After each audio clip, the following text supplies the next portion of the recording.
My mom and dad were fighting, choking and yelling. That's what little kids do. Hard to still learn how to parent and stuff when I wasn't taught. I didn't know if they were going to make up or not.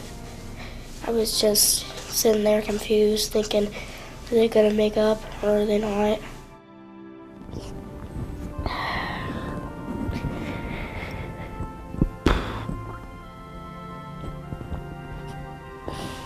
And then I was thinking, no, they're not. And then I'm all, oh, yes, they are. No, they're not. And then we had to sneak to the house to get our stuff, and we had to make sure our dad wasn't there.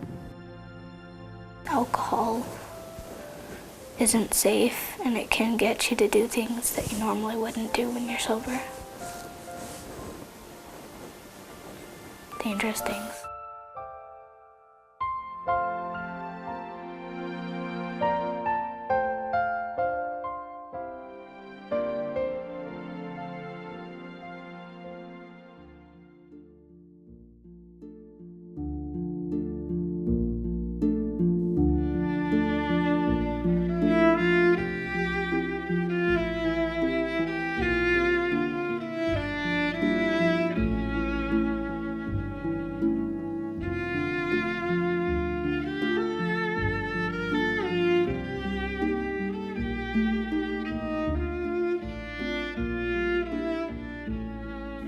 Definitely the arguing.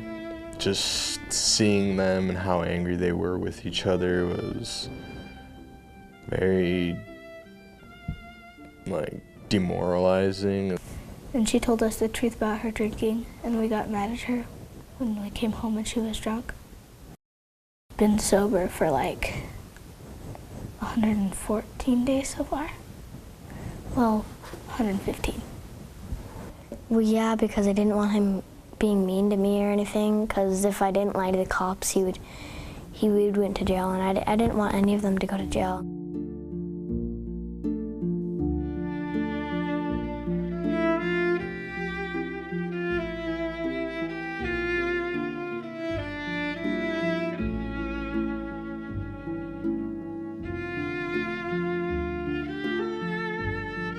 We moved to Hawaii when I was 7, and him and my mom got married and had my brother. My mom would drink here and there, but then when they both started drinking, everything just went south in a hurry.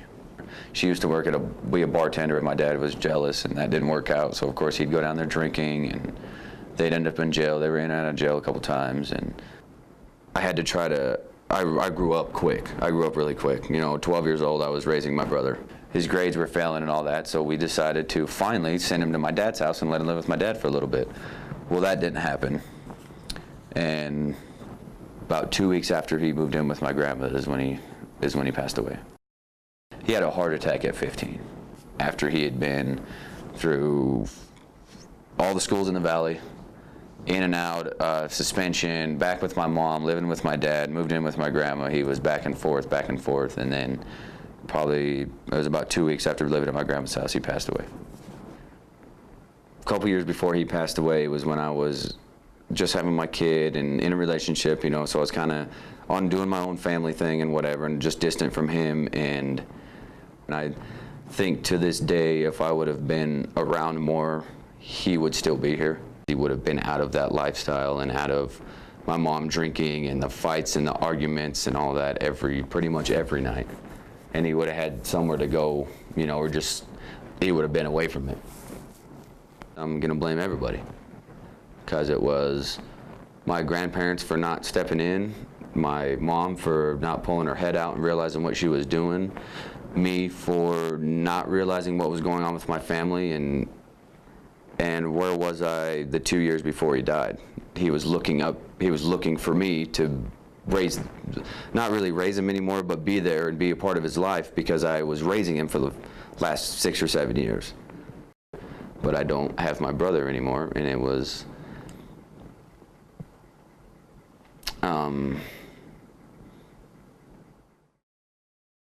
I tried for 6 years with my baby's mom. Tried.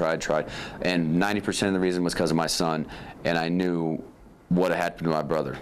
I'm not gonna put him through me and his mom yelling and screaming and him having to, I'm just not doing it. I've seen it, I've grown up with it, and because it would turn into, you know, glasses getting thrown, coffee tables getting broken, windows getting broken, you know, and inevitably somebody goes to jail. And what does that prove?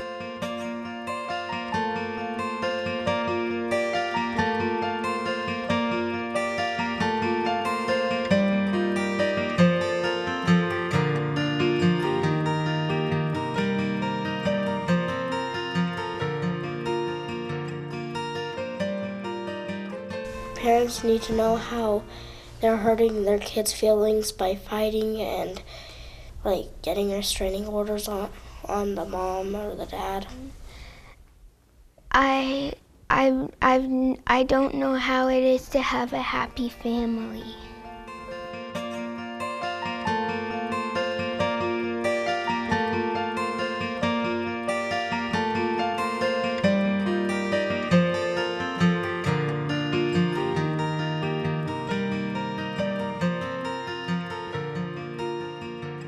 I was actually really young when my parents got divorced, and it created conflict kind of within us just because we ended up kind of being in the middle of it all. I kind of feel isolated just because I didn't really know who to go to.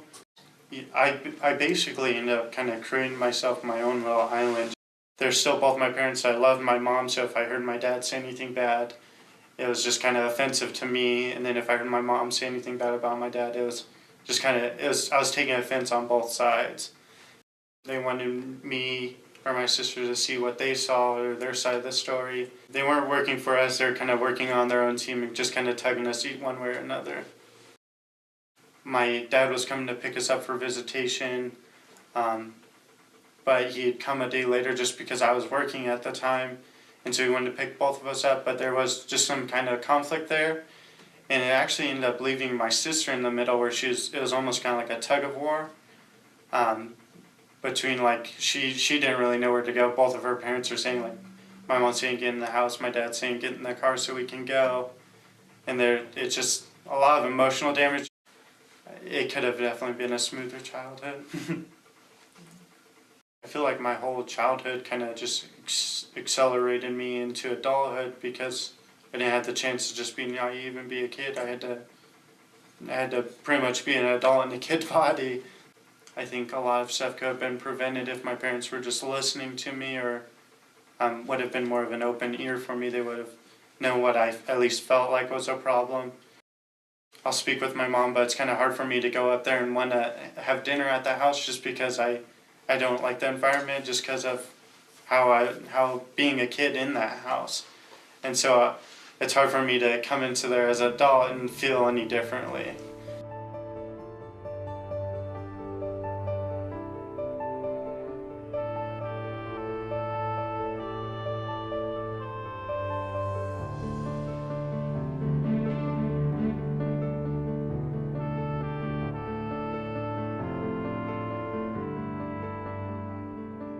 I see that every day, you know, I'm gonna end up being angry. Depression is one thing that a lot of kids get when their parents get divorced. Some of the things, they didn't make sense to me because they were just little things like who takes us to school, who does the dishes.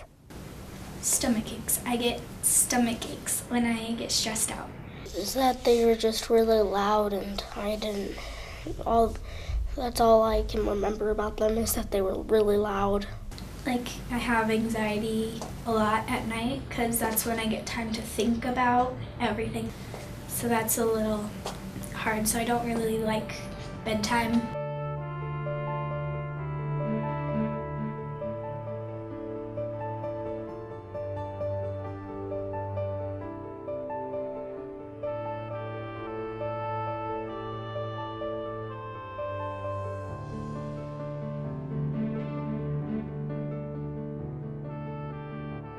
When I was in elementary school, some nights I wouldn't get as much sleep as I would normally because I would hear my parents fighting. Kind of distracts me I'll be doing my math work or writing. I'll just stop and think about it. It was always hard because my mom couldn't necessarily maintain a job because she had me. My dad wasn't necessarily always there. And having a kid is really expensive. It does feel like the money thing is my fault. How I respond to my feeling of guilt with the money thing, I respond by trying to take care of myself because I feel that my parents have already done enough. Sometimes I feel like I caused them to break up because kids are a big responsibility. And I just put too much pressure on them and they couldn't handle me, so they just broke up and didn't really want to be with each other because of me. Well, my mom and dad have been completely separated since I was about 8. Because my dad, he sees us on the weekends, and then my mom's at work until like 6 o'clock, and then we have to wait for her to pick us up.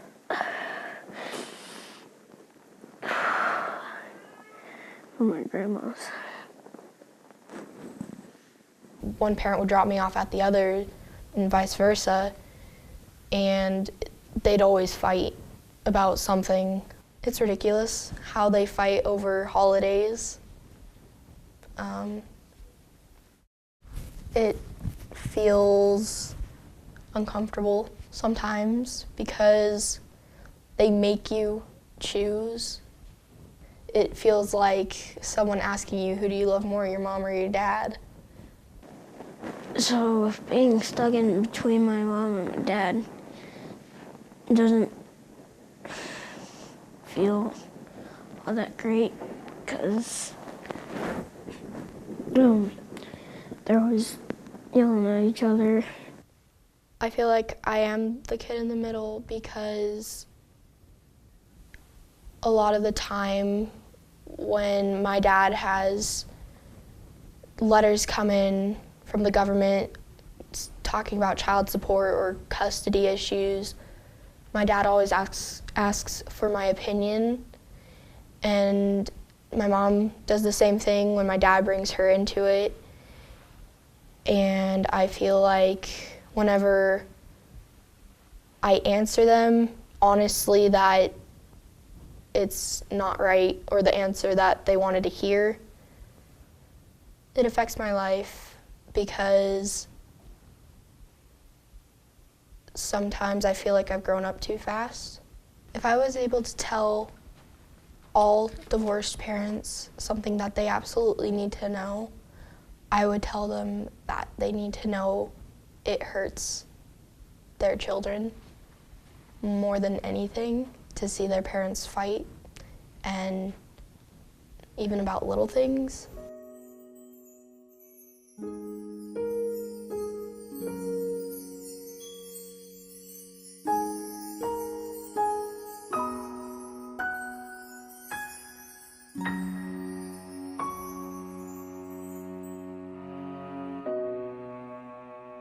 I want to be around him when he's not drinking, but when he's drinking, he might hurt us and stuff, so I'm not going to take that risk.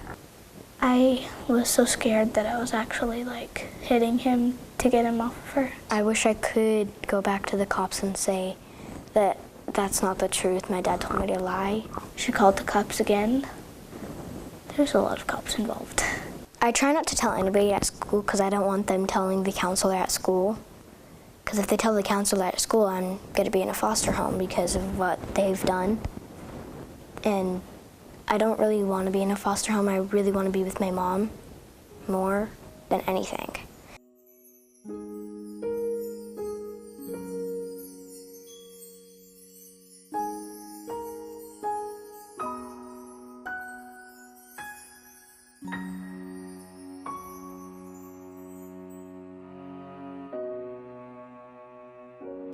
My parents divorced when I was 11, but starting at age 5, I was put through domestic violence, and their drinking, and drug abuse, and my 3-year-old little brother died because we were locked in a refrigerator in an accident. And if you don't making your children number one and you're not trying to help them, we grow up eventually.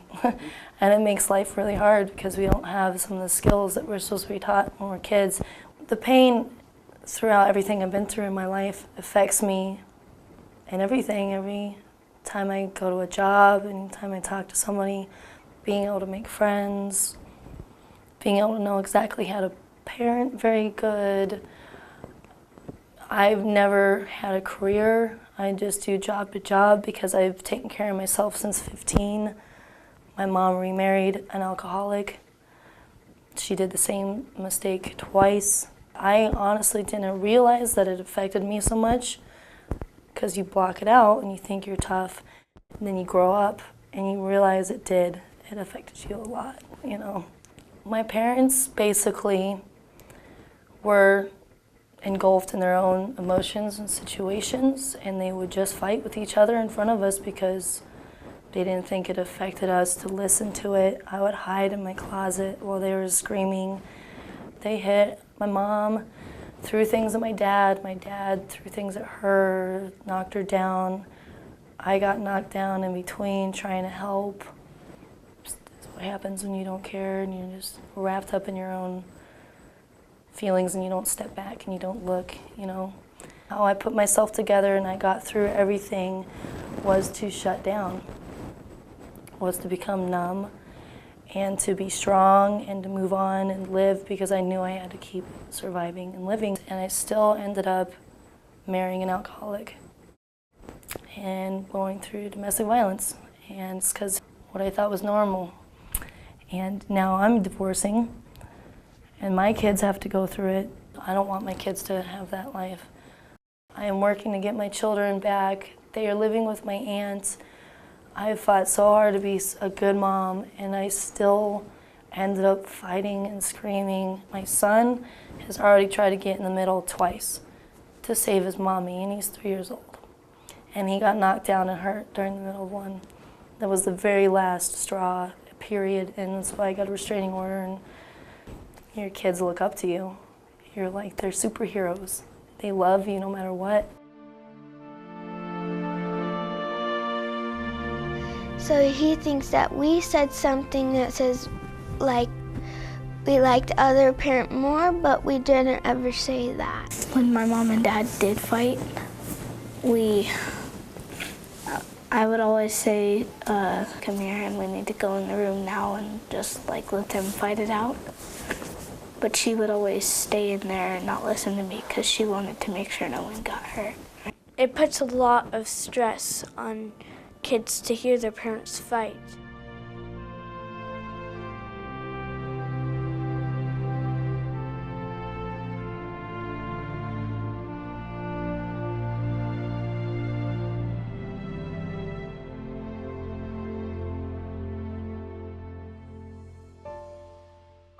They kept telling me how everything was my fault, how I ruined their lives, and it made me feel horrible. I never meant to put them through any type of anguish or anything like that.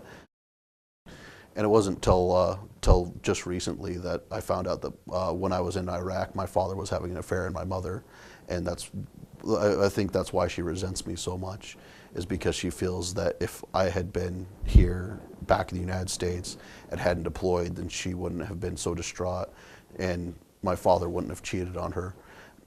I don't think she wanted to hate him. I think it was easier to hate me. So for years she told me that I was exactly like my father and that I would end up exactly like him, that I was just a piece of crap, that I'd picked up all of his bad traits and that I was just this horrible person. And really hit deep, every time she'd say it was exactly like my father, and then she'd sit there and bash him for hours in front of me, and it really ruined our relationship. So I planned my suicide at that point. I was going to try to make it look like an accident, so that way they can collect insurance and I could try to make things right for them. And it ruined every relationship, and so since then I've essentially severed every tie. It's been a really been a really, really insanely rough road.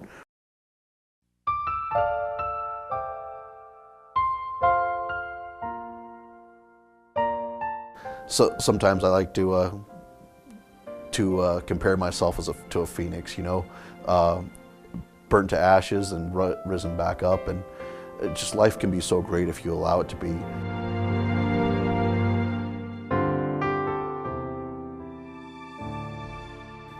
And I was unfortunate to not have the best childhood, but I am fortunate to be strong enough to be able to deal with a lot, but it's not something that kids should be put through.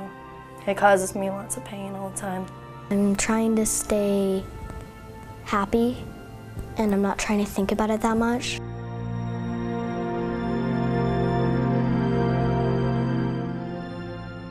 Having two different messages or two different agendas is definitely going to kind of just confuse your kid, basically, and it's definitely best to kind of work as a team, even if being together is not necessarily the best option, but to work together. They're better apart than they are together. My brother taught me life is way too short. He only lived 15 years, and I couldn't imagine that.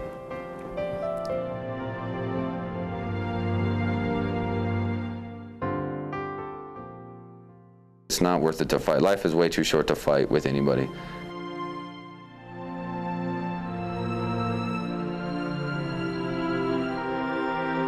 Don't place blame. The only person you can control is yourself. If you constantly look to others for your happiness, you're always going to be let down. Because it's not the problem that's the problem. It's the attitude about the problem that's the problem.